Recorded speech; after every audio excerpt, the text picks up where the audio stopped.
I'm Marcus Aurelius Anderson, and this is Acta non verba. Acta non verba is a Latin phrase that means actions, not words. In this episode, I'm going to talk about my story and background. Because listen, there are hundreds of thousands of podcasts out there, so why the hell should you listen to a thing that I say? That's a good question. I'm a TEDx speaker, professional keynote speaker that's spoken around the world, best-selling author of the book The Gift of Adversity, Overcoming Paralysis and Pain to Find Purpose, and an executive coach to leaders, companies, CEOs, and entrepreneurs. I'm also a lifelong martial artist and proud veteran. My story starts with my 40th birthday. A person's 40th birthday is quite a milestone. This is the birthday that is seen as the marker of a person's achievements, a time of reflection. Most have a job where they've been employed for a number of years. Many are married and perhaps have a family. At this point in their lives, they have everything pretty much figured out. At least, those were the expectations that I had when I was growing up. But life happens on its own terms and timelines, and there's never really a perfect time for anything. Here's the reality. In this life, there are basically three things that can happen. What we hope will happen, what we fear will happen, and then what actually happens. My 40th birthday was a huge milestone for me as well, but not for the reasons that I mentioned previously. You see, I turned 40 years old, broke, divorced, bedridden, and paralyzed, wondering if I would ever be able to walk or use my hands again. In 2012, while preparing to deploy with the U.S. Army, I suffered a severe spinal injury. During the subsequent surgery that followed, I died on the operating table, twice. And while they were able to bring me back to the land of the living, when I woke up, they said, the good news is you get to live to tell the tale. The bad news is this is what you're left with. My world was turned upside down.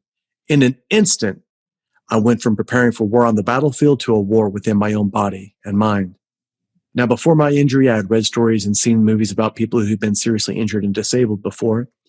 And while those stories were compelling, I still lived my life with the, oh, but that won't ever happen to me kind of attitude.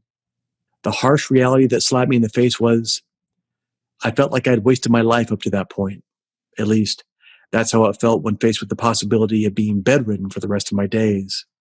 I felt like I'd been bitch slapped by the universe, as if my injury was some sort of punishment for wasting all of the opportunities that I'd been given but had never bothered to act upon. There was so much more that I wanted to accomplish with my life. I had wasted so much time, talent, and potential, assuming that I would always have the time, talent, and potential to do whatever it was that I wanted to do. They say in life, you don't know what you've got till it's gone, but that's not true. You see, we know what we have, but we just assume that we will always have it. The more I thought about it, the madder I would become. I was beyond angry. I was furious with myself for being so lazy and short-sighted. I thought of all the other times in my life when I'd ask lesser of myself because I thought, oh, there's always tomorrow. I'll just do it then. And for what? So I could binge on Netflix? So I could catch a nap? The realization of my injury was sobering, and I felt like a statistic. Soon my anger was directed inwards, and I went into a deep depression. These were my darkest days, and if I'm honest, I can tell you that I seriously considered taking my own life. But I couldn't even commit suicide in my physical condition. I felt completely defeated, like I'd lost the battle, and I just wanted to give up. And for a brief moment, I let that defeat, that darkness, hover over me. I could feel it begin to slowly descend and completely surround me. Yet, even in the face of this adversity, I knew the truth. I realized that even if I was able to somehow take my own life, that I would be settling for mediocrity. That if I gave up now in my time of greatest struggle, that I would be settling for what my life had been up to this point. And that is a very dangerous precedent to establish. It's dangerous because if we train ourselves to quit at the first sign of adversity, we are literally conditioning ourselves to give up when we should be fighting the hardest. And that's when I made a decision. I made a promise to myself. I swore that if I was ever able to get out of that bed and walk again, if I was ever given a second chance, that I would never settle, never hesitate, and never compromise on my dreams and ambitions again. Now, I had no idea what the future held for me, but I knew one thing for sure. I wasn't about to sit on my ass and play a victim for the rest of my life. Misery loves company, but not as much as mediocrity. And I, for one, would rather die of thirst than drink from the cup of mediocrity a second time. You see, adversity has a way of really getting your attention because it grabs you and it shakes you violently and it screams, "Hey, wake up! Look at your life! Is this what you want? Is this what you really want?" My injury was the wake-up call that I needed to snap me out of my slumber of mediocrity. It took losing everything that I thought was important in my life to give me a genuine sense of urgency. It took my death to make me truly begin to live my life. So if you listen to nothing else that I say in this podcast, hear this. Stop waiting. Stop hesitating. Stop compromising and start acting now on the things that mean the most to you. Because if you're within the sound of my voice right now, the reality is this. There will eventually come a time in your life when you will no longer be able to chase after your greatest dreams and ambitions. And that time is much closer than you think. The truth is, you don't need more time to change your life. You don't need more time. You need a deadline. And there's no better deadline in this life than adversity. After 3 months of lying in that bed, I had an epiphany. I finally realized that all the anger that I was feeling wasn't helping me at all. In fact, it was draining my energy and making it impossible for me to recover. I was left with two options. I could either stay angry and play the victim for the rest of my life, or I could change my mindset about my injury. But that was much easier said than done. Deep down, I knew that there had to be a lesson to be learned from my injury, that there had to be some sort of opportunity in this adversity, but try as I might, I still couldn't see it. I also knew that I had to do something to counteract all the anger that I was feeling. And for me, the opposite of anger wasn't love. It was gratitude. Now, I know what you're thinking. Oh yeah, Marcus, everybody talks about gratitude, but just hear me out. And I'm not talking about that bullshit gratitude that people claim. I mean legitimate, true gratitude. In this paralyzed state, I had no other choice but to find something, anything to be grateful for. And again, I know that gratitude is this huge buzzword that everybody talks about, but here's the thing. It's very easy to be grateful for your life when everything is going well, right? When things are going well, it's even easy to be philosophical about somebody else's pain and misfortune because, hey, that's not us. But when the shoe is on the other foot and adversity comes to pay us a visit, it's much more difficult. In fact, we suddenly want to be the exception to the rule. In this life, you cannot just cherry pick the things that you like and be grateful only for those things. That's not how gratitude works. You must learn to be grateful for everything in your life, both the good and the bad.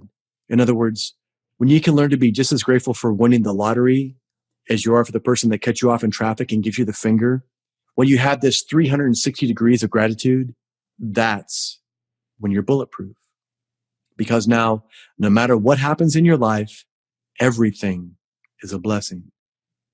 The good things will encourage you, while the perhaps not so good things will be opportunities to learn to better appreciate what you do have. And though I obviously wasn't happy with my current physical condition, I started thinking of the things that I could be grateful for. And now listen, I'm not going to lie. At first, it was tough because I didn't think there was anything that I should be grateful for. I wasn't even grateful to be alive at that point. But finally, after some brutal soul searching, I was able to find something. And it was this. For every man that is injured on the battlefield, it takes two men to pull him to safety. So, if I had suffered this injury while I was deployed overseas with the infantry, I may have gotten not only myself, but other men killed as well. I would have put my team in danger. I would have put my squad in danger. I would have put the helicopter that would have had to fly into a hot zone and the medical crew that was on that in danger. In all, there were dozens of other people whose lives would have been put in harm's way had I suffered that injury while I was deployed. In other words, when I took myself out of the equation, it all made sense. Honestly, I was just lucky to be alive. And I was even more lucky that no one else was injured in the process. And after that realization, for the first time in months, I smiled. Tears of joy streamed down my face. And I believe for the first time in my life, I was genuinely and unconditionally grateful. And once I was able to lay that single cornerstone of gratitude, I was able to build on it. Soon I became grateful for everything in my life, from the bed that I may never get out of to the room that I may never leave. And a week after I started seeing my adversity as a gift instead of a curse, something miraculous began to happen. I started getting a little bit of feeling back in my hands. And for that, I was truly grateful. But the thing that I was the most grateful for will probably surprise you. The thing that I was the most grateful for was the incredible gift that my injury had given me. The gift of adversity. What is the gift of adversity, you ask? Well, that's an entire podcast in and of itself, and that episode can be found if you go to Octanon Verba, go to the episode titled The Gift of Adversity, to learn how adversity is a gift. To find out more, you can watch my TEDx talk, The Gift of Adversity, on YouTube. You can find my book, The Gift of Adversity, Overcoming Paralysis and Pain, to find purpose, on Amazon and get your copies there. You can also go to my website to check out the resources that I just mentioned, as well as more information about my individual coaching and other coaching programs, how to hire me to speak at your events, the workshops that I provide for companies and organizations. And while you're there, join my Octanon Verba Inner Circle to get even more exclusive content and information. Until then, live a life of actions and not words. Live a life of Octa Non-Verba. Thank you for listening to this episode of Octa Non-Verba. If this message resonates with you, please share it out with others on social media. Hit that subscribe button and leave a review for the show anywhere you listen to podcasts. To learn more, please go to MarcusAureliusAnderson.com and join his Octa Non-Verba Inner Circle to get exclusive content, news, and information. Until next time, remember, talk is cheap. Live your life based on actions, not words.